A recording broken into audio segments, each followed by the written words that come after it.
Jésus a dit aux Juifs qui venaient de se convertir, Jean 8, 31, « Si vous demeurez dans ma parole, vous serez vraiment mes disciples, vous connaîtrez la vérité et la vérité vous rendra libre. » Si vous demeurez dans ma parole, Jésus est en train de dire que c'est donc une question de connexion continue avec sa parole, la vérité, la Bible, les 66 livres inspirés par le Saint-Esprit. C'est bien une question de connexion continue qui nous permet de vivre dans sa présence, d'écouter sa voix, de vivre sur le chemin qu'il a prévu pour nous. Il a dit, si vous demeurez dans ma parole, vous êtes vraiment mes disciples. En disant vraiment mes disciples, il sous-entend qu'on peut ne pas être vraiment un disciple de Christ. Hélas, aujourd'hui, il y a bien des gens qui disent être disciples de Christ, mais qui ne font pas ce que le Christ dit. Il y a aussi plein de gens qui disent être chrétiens, pourtant ils ne vont pas à l'église, ou qui disent être chrétiens, mais qui, en fait, ne demeurent pas dans la parole sur une base régulière, ou ne connaissent pas la vérité, ou ne sont pas vraiment libres. Et Jésus a dit, si vous demeurez dans ma parole, vous serez mes disciples. Alors, mes disciples, ça veut dire dans le grec, mes enseignés. Ça veut dire ceux qui apprennent vraiment. Et il y a une notion qui se dégage, c'est que si vous apprenez vraiment, vous connaîtrez vraiment la vérité et vous serez donc des disciples vraiment. Alors, vous connaîtrez vraiment la vérité.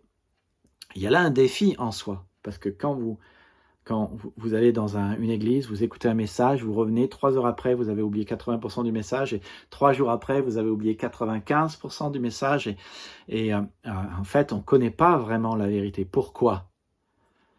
Parce que, en fait, on n'est pas demeuré dans la parole. Alors, on l'a écouté le dimanche, mais on ne l'a pas relu, révisé, on ne l'a pas mis en pratique depuis, et donc 3 jours après, on a oublié. Donc, vous voyez que c'est important. La question, quand Jésus parle de connaître la vérité, il y a bien un palier à atteindre en demeurant dans la parole et ensuite en le mettant en pratique dans la suite. Et puis, Jésus dit, si vous demeurez dans ma parole, vous êtes vraiment mes disciples, vous connaîtrez la vérité et la vérité vous rendra libre. Il y a bien aussi cette vérité à mettre en pratique. Il y a un rapport de la vérité avec la vérité avec la vie de tous les jours, la réalité de tous les jours.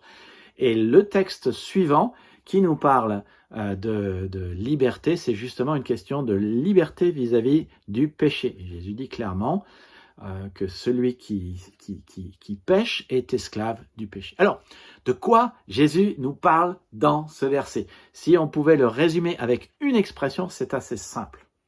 Apprendre vraiment pour être vraiment un disciple de Jésus-Christ. Alors, question de fond, est-ce que tu es vraiment un disciple de Jésus-Christ ou est-ce que tu veux apprendre? On n'a jamais terminé d'apprendre.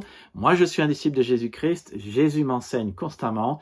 Et si vous aimeriez en savoir plus et apprendre ensemble à la suite de Jésus, je vous encourage à liker cette vidéo, abonnez-vous et regardez la prochaine. On va voir ensemble 7 choses capitales à faire pour apprendre vraiment. Et juste pour vous dire, ces 7 choses sont tirées du monde de l'enseignement. Je me suis posé la question, qu'est-ce qu'un enseignant doit apprendre? Qu'est-ce qu'un élève, un étudiant doit faire pour vraiment apprendre, pour grandir vraiment?